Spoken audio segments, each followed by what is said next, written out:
שלום לכל החברים הנחמדים, אנחנו עושים תחזית ביטחונית לישראל 2024. אז אנחנו נדבר עכשיו על מה שקורה בעזה, מה שהולך לקרות בצפון, מה שקורה בכלל בישראל במהלך 2024 מבחינת התחזית הביטחונית.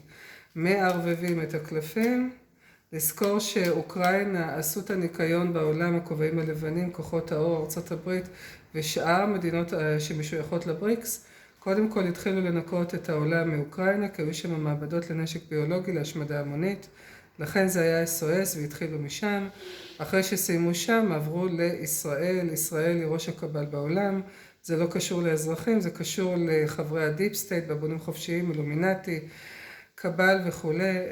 האנשים האלה שבכלל לא יהודים, הם כוזרים ציונים, הרסו את העולם והרסו גם את האזרחים ושבו אותם תחת עבדות כספית וכו'. אז לפני שמתחילים, למה ישראל עכשיו? כי מה שקורה בישראל יקרה לכל מדינה בעולם. העולם מתנקה מהדיפ סטייט, מסוגדי השטן, מכל הרוע האנושי, כי אנחנו נכנסים, עוזבים את עידן הדגים ונכנסים לעידן הדלי. בסדר. תחזית ישראל, עזה, צפון, דרום, כל החזיתות, תחזית ביטחונית. אני מערבב את הקלפים, יכולה גם לחצות אותם באמצע, ונתחיל. את הקלפים האלה פורסים בשלשות, קוראים אותם בזוגות.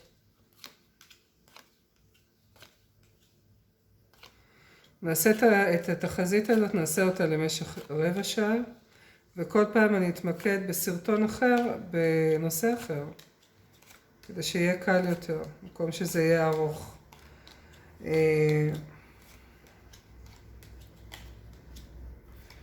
אפשר לפרוס עוד קצת, בלי סוף. אז טוב, פורסים בשלשות, קוראים בזוגות, מצד ימין לשמאל, או יורדים שורות, קוראים בטורים, באיקסים וכו'. ומשלבים כמובן תקשור מישויות הבריאה. עזה מדבר על בית שנמצא יחד עם נחש, זאת אומרת הנחש נמצא בתוך הבתים, בתוך לא יודעת, אני מדברת על עזה, בתוך הבתי חולים, בתוך הבתים, אני לא מדברת על האזרחים, מרבית האזרחים הם אנשים תמימים וטובים, אנחנו מדברים תמיד על דמויות מסוימות, זה כמו שהקבל, הדיפ סטייט נמצא בתוך ישראל, כמו שהוא נמצא בשאר העולם, אבל זה דמויות קטנות, זאת אומרת, הכמויות הן מזעריות שיש להם הרבה מאוד כוח, כי זה מה שהיה בדגים, היו מעט גברים עם הרבה מאוד כוח שהרסו את העולם. אז פה מדברים על נחש שנמצא בתוך הבית, נחש מאוד מקצועי, שהורס את המנהרות וכו'. הורס את המנהרות. בנה את המנהרות יחד עם האויב שנמצא מבפנים בישראל, כי מי שבנה את המנהרות ומי שבנה בונקרים וכו' זה האויב שנמצא בתוך ישראל, שזה הדיפ סטייט. כי אבו מאזן בעצמו אמר את זה גם, אמר בטלוויזיה, הבאתי את זה כמה פעמים, שמי שבנה את המנהרות ומי שמשלם לחמאס, כל חודש 30 מיליון זה האויב שנמצא בישראל. הבכירים, אוקיי. אז יש לי נחש שנמצא בתוך בתים, יש לי חוזה, יש לי תנועה של חול, יש לי תנועה, מזיזים אותו ממקום למקום. פה מדברים על האויב שנמצא, בואו נראה מה עוד. אויב מאוד מקצועי, בסדר? הקבל זה לא רק החמאס, החמאס זה הקבל, הקבל זה החמאס. זה הדיפ סטייט שנמצא בתוך הארגונים הבכירים ביותר בתוך ישראל, מערכות הביטחון, מערכות הממשלה, מערכות המיסוי, הכל זה בעצם דיפ סטייט אחד שלם. יש בשורה חדשה שמגיעה, זאת אומרת, עזה עוברת ניקיון, מעברים, ספינה מדברת על תנועה וזוזה, אנשים זזים מקום למקום, האזרחים של עזה זזים, עוזבים את הבתים, כובעים לבנים, זוכרים את הדבר הזה, הכובעים הלבנים, הם אפשרו לקבל לעשות את מה שהם עשו בשביעי לאוקטובר ואז עצרו את זה לרגע. הם תמיד נותנים יד לרוע לעשות את התוכניות שלו ואז הם עוצרים את זה. על מנת שהאזרחים בבית יוכלו לראות שהאויב בעצם הגיע מבפנים, כי איך יכול להיות 8 שעות אף אחד לא הגיע לשם. הכובעים הלבנים נמצאים בשליטה. הם מאוד מקצועיים, הם עושים את התוכניות שלהם בסתר, לא רואים אותם. יש לי שמחה רגעית לגבי כוחות רגליים שנכנסים בצה"ל, נכנסים לתוך עזה. לא צריך את הדבר הזה, כי אפשר להציף את המנהרות במים ולהרוס אותם מבפנים. יש טילים מהאוויר שהורסים מלמעלה, מהשמיים, מנהרות, מבנים וכו'. אין צורך להכניס חיל רגלי לתוך שדה קרב. מה עוד אני ממשיכה ומדברת? הכובעים הלבנים עובדים לפי חוזה, יש להם תוכניות, התוכניות שלהם סודיות והן ציבוריות, לא רק בישראל, בכל העולם. כל מה שקורה בעזה זה ניקיון של תשתיות. התשתיות מדברות על תשתיות של ילדים, סחר בילדים, סחר במנהרות וכו'. הדבר הזה היה למשך הרבה מאוד זמן, כל המנהרות האלה זה כבר מאות שנים אחורה. משהו חדש הולך לבוא, בסדר? מצב ביטחוני בישראל מדבר על איזשהו בלוק וסגר. סגר יכול להתחיל במרץ. עכשיו, עזה עוברת ניקיון, בסדר? מי שבנה להבין את זה שהחמאס בעצם נבנה על ידי הדיפ סטייט שנמצא בתוך ישראל, שנמצא בתוך המנגנונים הבכירים ביותר. קואליציה, אופוזיציה. היום הקואליציה נמצאת תחת הכובעים הלבנים, האופוזיציה לא. הרבה מאוד דמויות נעצרו והוחלפו כבר מזמן. עכשיו, להבין שחייבים לנקות את הדרום, ינקו אחר כך את הצפון במקביל, כי לא עושים שתי חזיתות במקביל, אחר כך את החזית ממזרח שזה ירדן, ועוברים לכיוון הים, וזה הכל. כמה זמן ייקח לנקות? למשך חצי שנה. מה הולך להיות? ינואר, יש לי הפוגה בעזה, בסדר? ינואר יש לי הפוגה בעזה. מרץ יש לי הפוגה קודם כל, עזה, שנייה רגע. ינואר יש לי הפוגה בעזה, ואז מתחילה, במחצית השנייה של ינואר, לקראת סוף ינואר, מתחילה החזית הצפונית. זה לא יהיה אותו דבר כמו שקרה בעזה, זה הרבה פחות. ההרס יהיה יותר מהגבול הצפוני ומעלה, מאשר בתוך המדינה.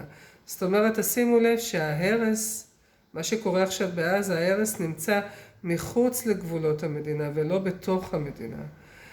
ככה גם יעשו בצפון, לא לפחד, מי שנורא פוחד, עוד פעם, אפשר לפנות אותו מהבית וכו', כמו שקורה בדרום.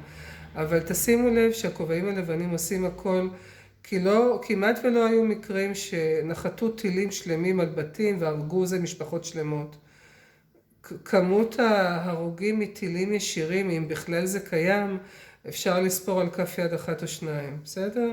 כי הם משתדלים לעשות הכל במקביל לזה שהאזרחים,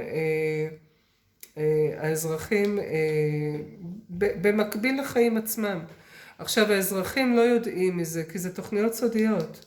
לא מספרים את זה כדי לא לגרום לזעם ציבורי שיביא לכאוס ציבורי, אבל הדברים יהיו בתוך הרשתות, יהיו בתוך הטלוויזיה וכו'. אז יש לי את הכובעים הלבנים, הם עובדים לפי חוזה, הם נמצאים בשטח, הם מעוגנים היטב, יש להם הרבה מאוד כסף. האישה מסמלת תמיד את הליברטי, את פסל החירות, זה מסמל את ארצות הברית, בסדר?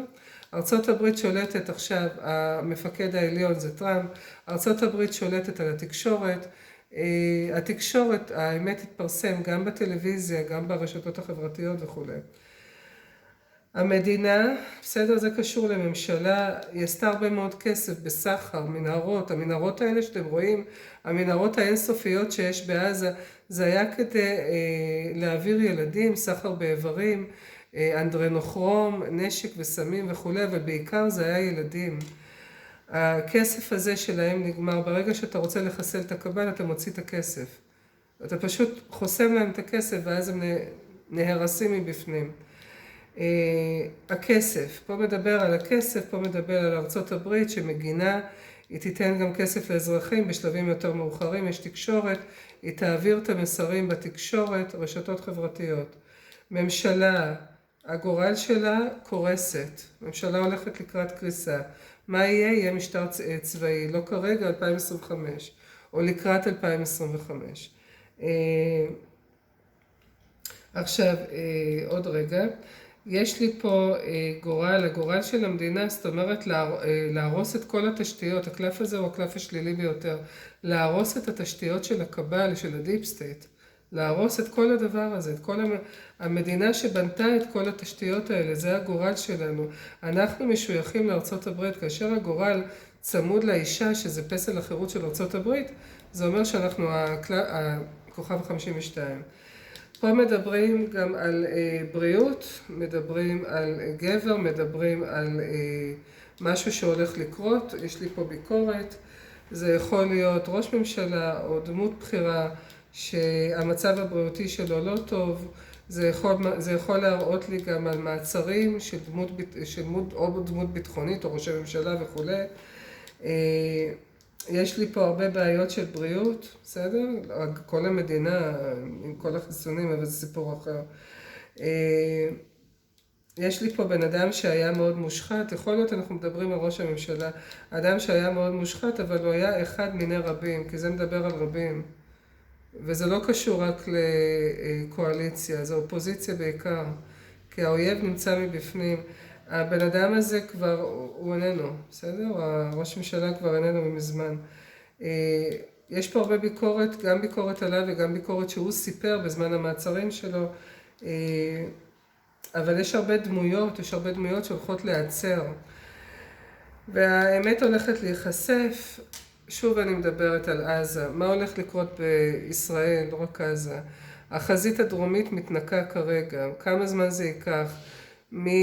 בוא נגיד עד סוף ינואר, בסדר? עד סוף ינואר מנקים, זה ירד בהדרגה, בדעיכה, מרץ, ואז נכנס במהלך ינואר, זה נכנס עובר לחזית הצפונית, מרץ, יש לי פה עוד הפעם, חזית יכול להיות חזית מזרחית וצפונית, זה ירד בהדרגה מהצפון, יעבור אל המזרח, לכיוון ירדן, לא לפחד. תזכרו תמיד, הניקיון שנעשה בעזה יעשה גם בכל הגבולות האחרים של המדינה. לא מדברת על תושבי המרכז או חוף הים. אני מדברת על החזית הצפונית, דרומית ומזרחית של ישראל. במרץ הולך להיות סגר בישראל, בסדר? הולך להיות סגר במרץ, 2-1 מרץ. הסגר, התפקיד שלו זה לעצור חברי קבל, דיפ סטייט, אילומינטי וכו'. הכמויות שלהם הם בערך 500,000 עד 800,000, חלקם נעצרו והוחלפו, חלקם יעצרו. שימו לב שברגע שארצות הברית, תזכרו, ארצות הברית בשליטה מלאה, ארצות הברית יחד עם הכובעים הלבנים בשליטה מלאה, זה אומר שסוגרים את הדיפ סטייט, את חברי הדיפ סטייט שנמצאים בישראל מכל החזיתות, הדרום, הצפון, המזרח והים. ושימו לב גם שאין כמעט טיסות, יש מעט מאוד טיסות, מהסיבה המאוד פשוטה כדי לגרום למעין סגר שהם לא יוכלו לצאת מכאן. אז ישראל מתנקה, זה מאוד חשוב להבין את זה. יש לנו את ינואר, האזור של עזה ילך וידעך, הניקיון בעזה, זה עובר לצפון במהלך סוף ינואר, תחילת פברואר.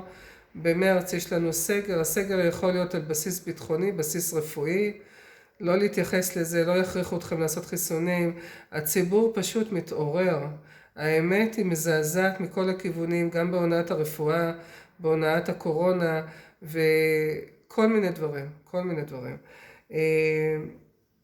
מה עוד אני רוצה לספר פה? זהו, זה בגדול, האמת נחשפת.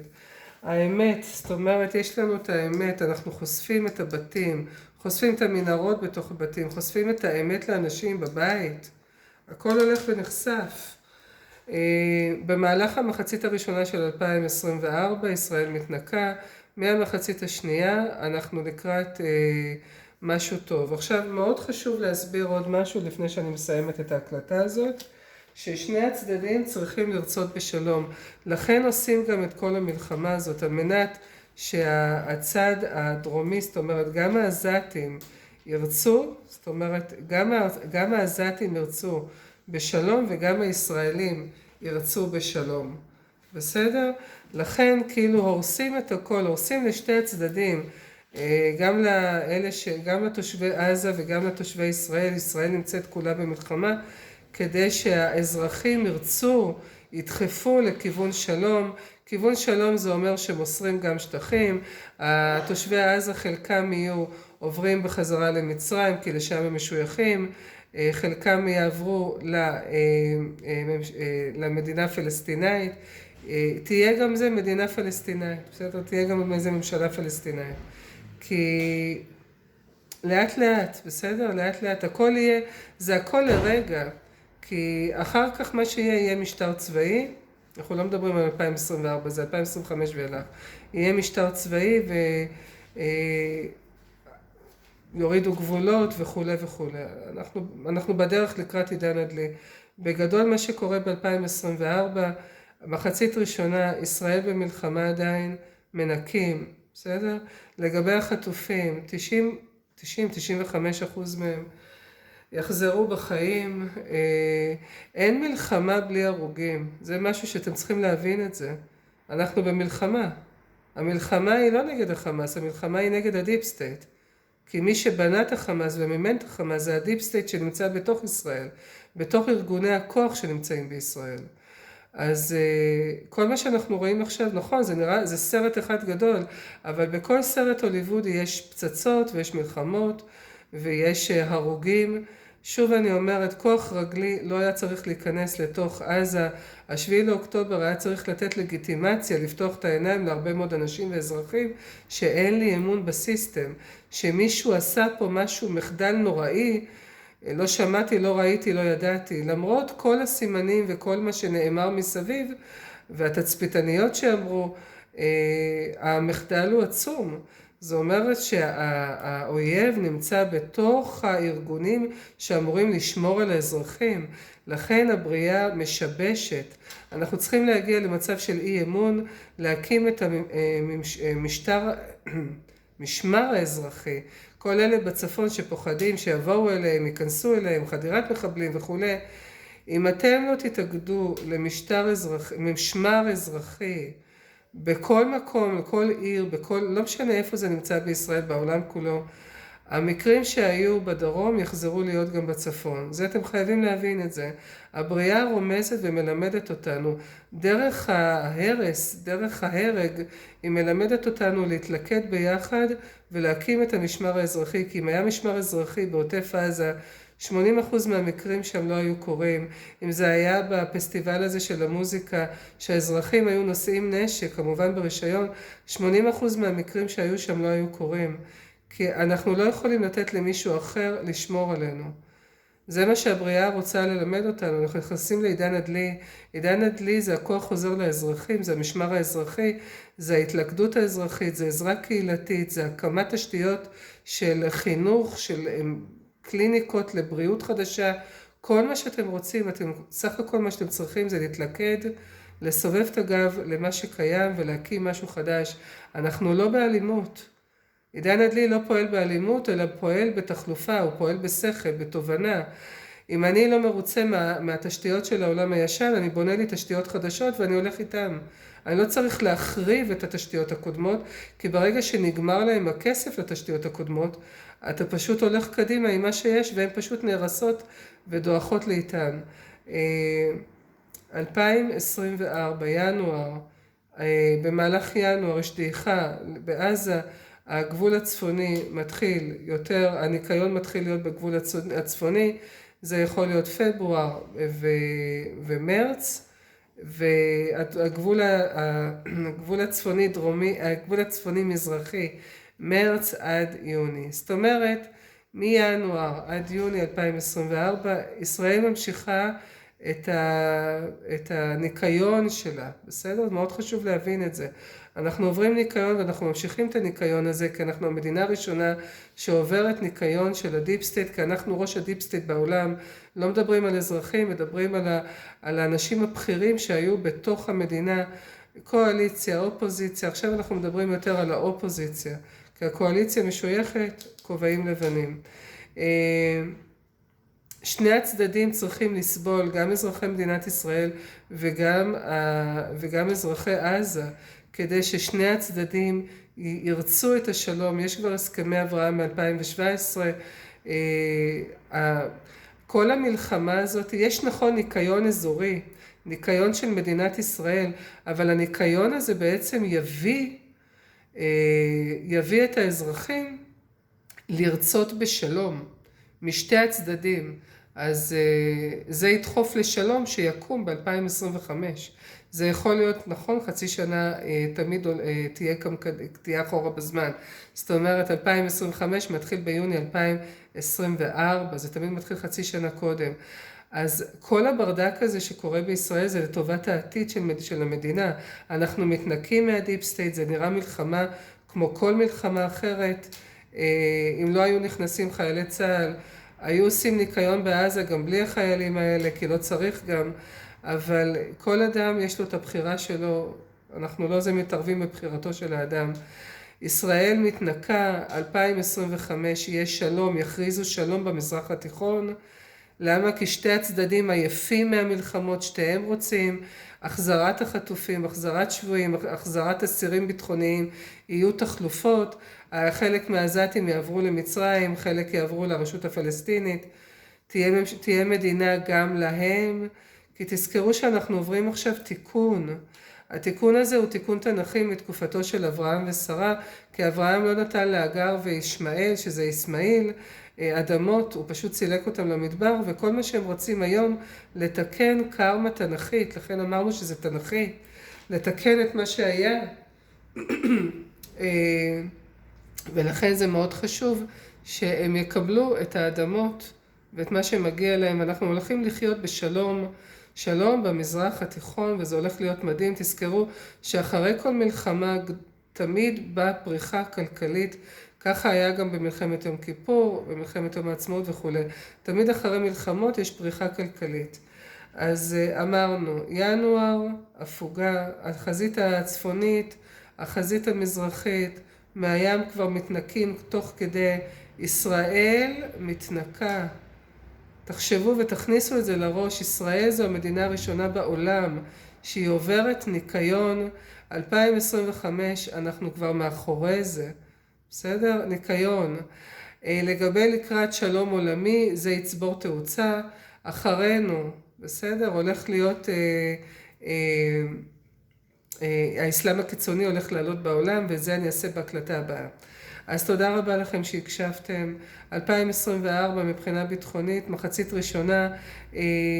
ראשונה ישראל מתנקה, מחצית שנייה הפריחה חוזרת, הסגר יהיה רק במשך מרץ, אפריל, מאי, משהו כזה, זה הסגר, למשך חודשיים, 3 גג. לא לפחד, לא להיכנס לפחדים ואוי ואבוי ומה יקרה לי. לזכור תמיד שישראל מתנקה, להתחיל לחקור, זה מה שאתם צריכים לעשות, כל האזרחים, לחקור, לא להאמין לשום דבר שאני אומרת, כי כל מה שאני אומרת זה בסך הכל יצא, אני תמיד אומרת אל תאמין לי אלא תחקור, ותיצור אמת משלך, כי האמת היא דינמית, היא זמנית ומשתנה כל הזמן.